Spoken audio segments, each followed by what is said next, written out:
Привет, YouTube! Сегодня у нас очередное красивое утро оформителей. Повод, который я встречаю первый раз в жизни.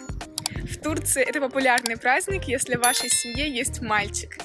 Поэтому сегодня я вместе с вами посмотрю, как его организовывают, украшают и, конечно, празднуют. Сейчас мы находимся в пригороде Измира, Турции.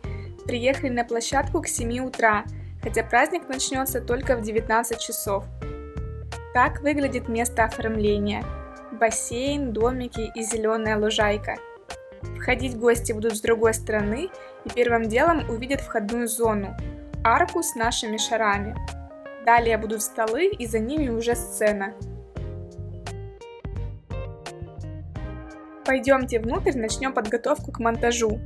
Надувать будем все шары на месте, так как для этого нам подготовили все условия.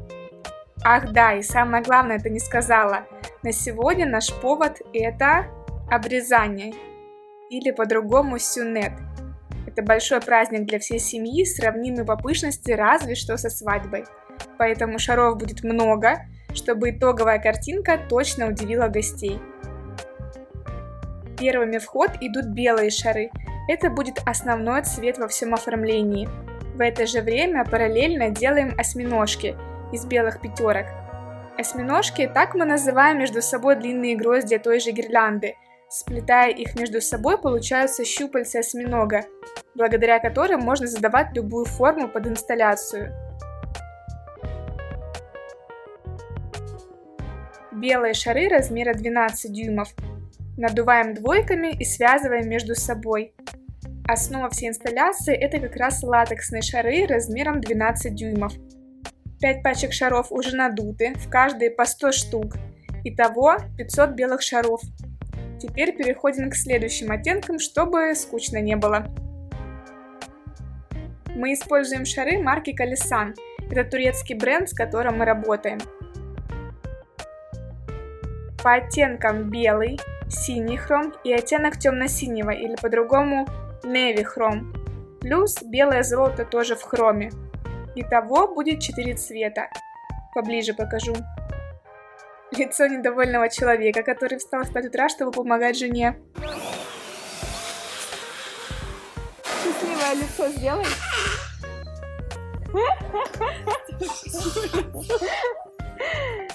Добро.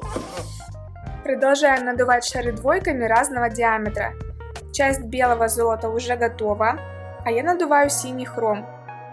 Раздуваем шары на максимум, чтобы придать им более округлую форму. Перекручиваем и завязываем между собой.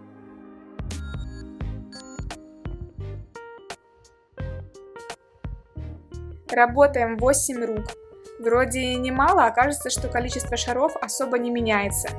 По нашим расчетам, время надува для основной части каркаса должно занять около 3-4 часов.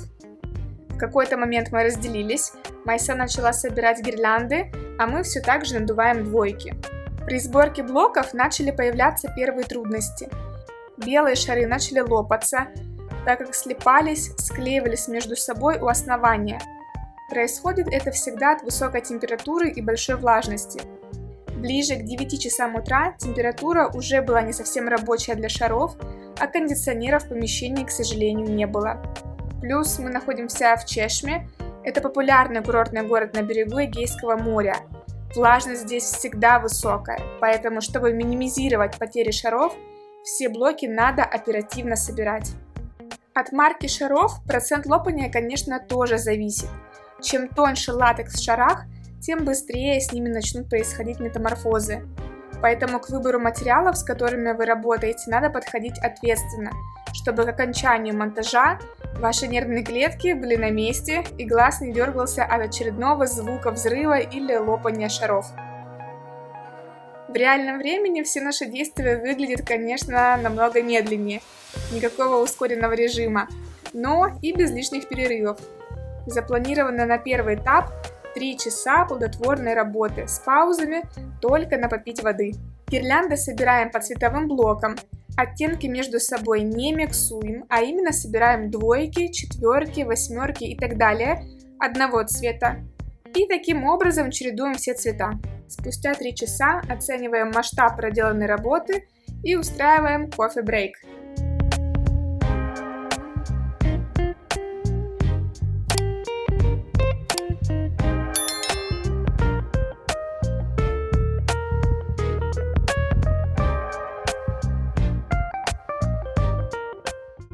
Было решено продолжать работать с шарами 5 дюймов, надувать, связывать и собирать гирлянды.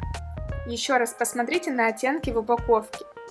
Синий хром, белое золото хром, именно белое золото, так как обычное бейж желтило придавало сильно теплый оттенок всему сочетанию. И темно-синий неви хром. А теперь эти же цвета в жизни, плюс белый. Камера сейчас не передает всю глубину темного цвета, но к тому же шары понемногу начинают мутнеть из-за ультрафиолета. Но все равно смотрится очень достойно, согласны?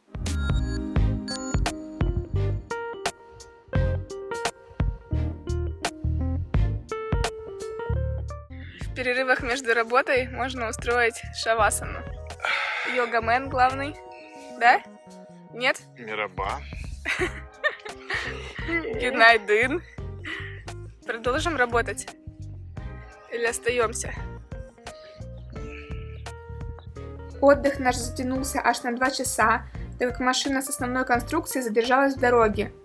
А мы за это время успели и отдохнуть, и поесть, и обсудить последующий монтаж. Начинаем самую трудную часть работы. И давайте расскажу пару слов об используемой конструкции. Это металлокаркас, входная арка высотой более 3 метров. Как правило, она используется для свадебных торжеств. Наша задача полностью закрыть ее шарами с лицевой стороны, чтобы при входе через нее создать вау-эффект и немного закрепить гирлянды с задней стороны. Конструкция состоит из 3 блоков. Основная арка плюс 2 боковые стойки. Их можно использовать как отдельно самостоятельные конструкции, либо в таком варианте, как у нас сегодня. Нижнюю часть, дно конструкции, обычно утяжеляем любым тяжелым строительным материалом. В нашем случае это части мраморных плит и бетона. Мужчины приносят сплетенные гирлянды, пока в ход идут только шары 12 дюймов как основа.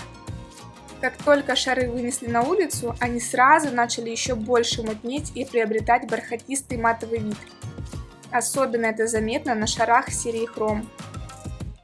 Иногда летом сами клиенты при заказе шаров, причем абсолютно неважно с гелием или для фотозоны, просят шары бархатного цвета, не зная, что такими шары делают только погодные условия.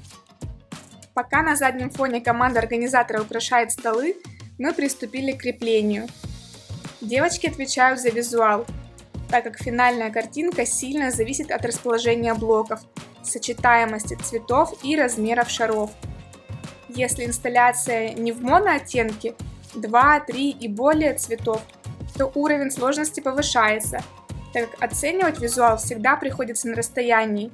Закрепили основу и идем смотреть со стороны, либо нужна помощь в виде 2 глаз. Хорошо, что у нас с этим проблем нет. Мужчины начали приносить гирлянды из 5-дюймовых шаров, будем постепенно их вплетать. У белого золота появился прям белый сероватый налет от ультрафиолета. Но все это уйдет, когда будем обрабатывать шары.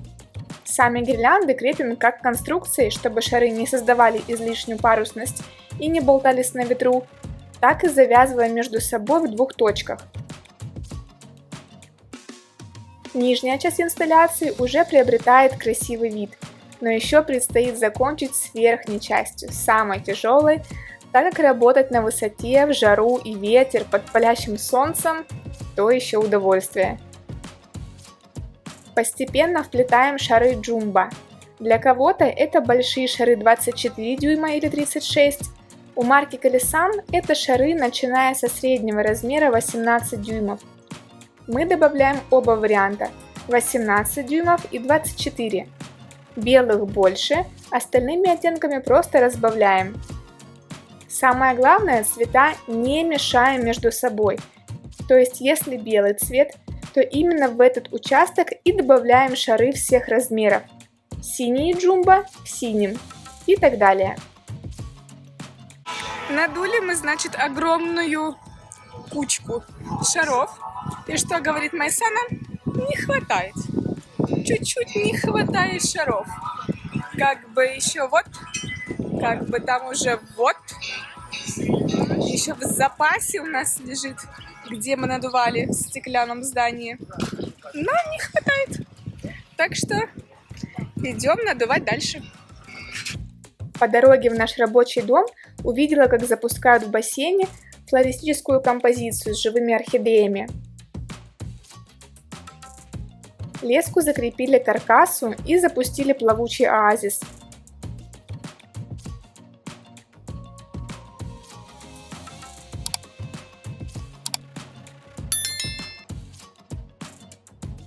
Растянули леску и закрепляют по бокам, чтобы потоками воды и ветра композицию не носило по всему бассейну, иначе может прибить в один угол и вся красота потеряется. Выглядит, конечно, потрясающе, но очень важный нюанс для согласования – предупредить и проследить, чтобы в бассейне никто уже не купался, особенно детки.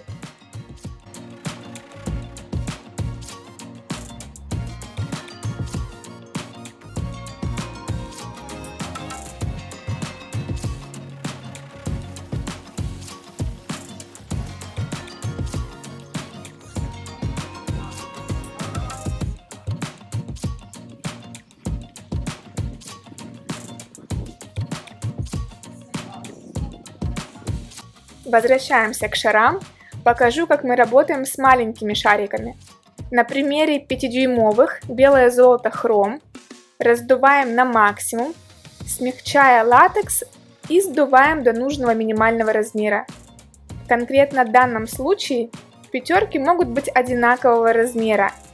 Перекручиваем шары между собой и завязываем на один узел. Шары получаются очень мягкими. Они удобны как в работе, соприкосновении с ними, так и в самом плетении.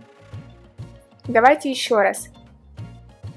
Раздуваем, сдуваем, перекручиваем и завязываем один раз.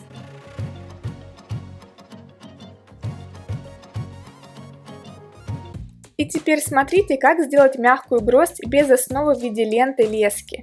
Берем 2 двойки, накладываем друг на друга, перекручиваем несколько раз между собой и получаем четверку, оттягивая хвостик шара у одной четверки, у другой и связываем их между собой на плотный узел.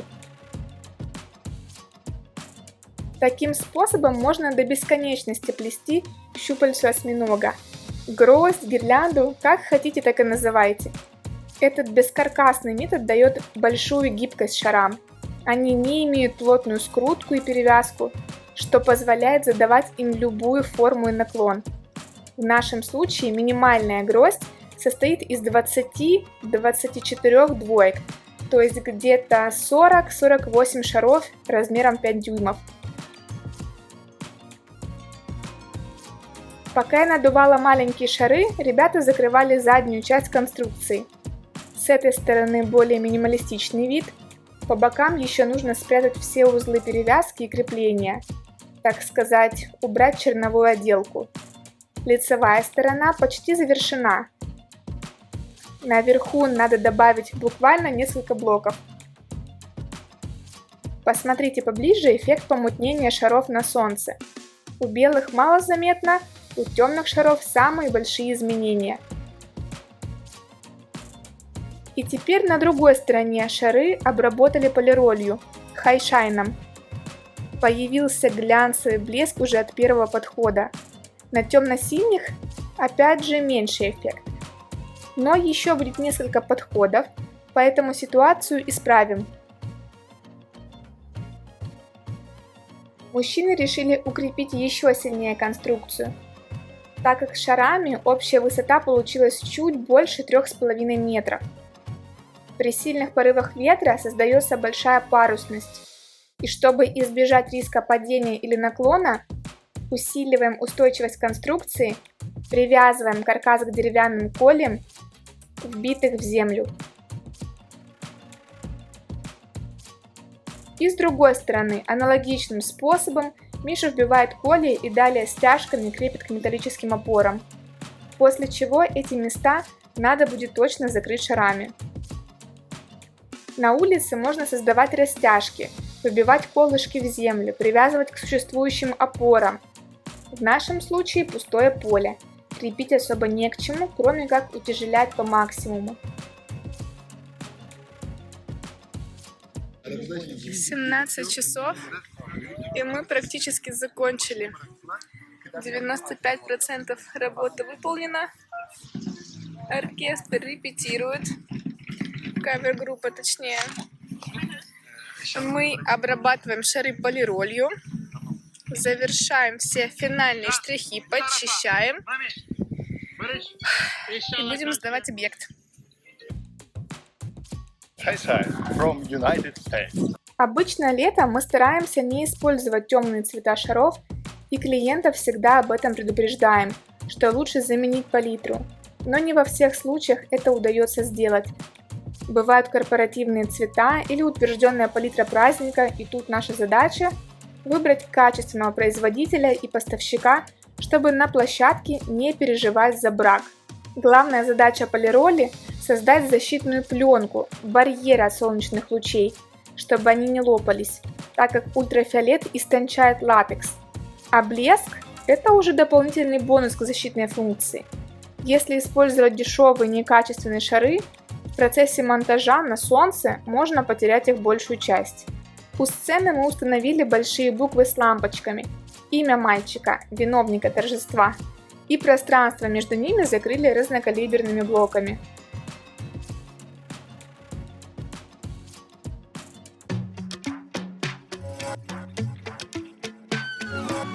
Итог.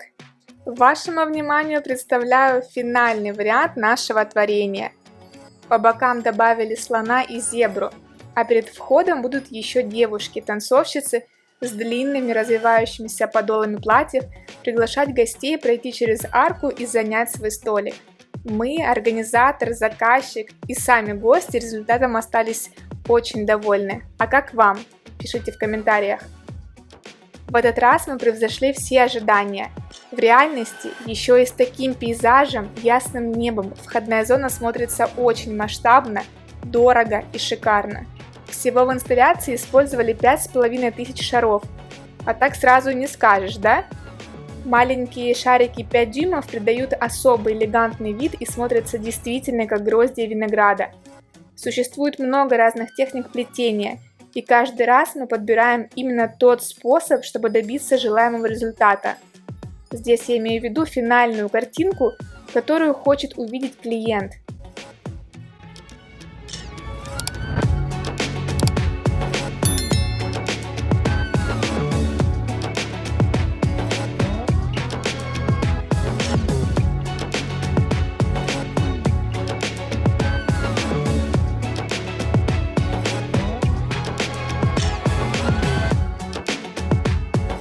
Если у вас есть вопросы, пишите в комментариях. А если вы хотите научиться работать с шарами, приобрести свое любимое дело, работу с достойной оплатой, записывайтесь к нам на обучение по ссылке в описании к этому видео. С радостью обучаем новичков и делимся знаниями.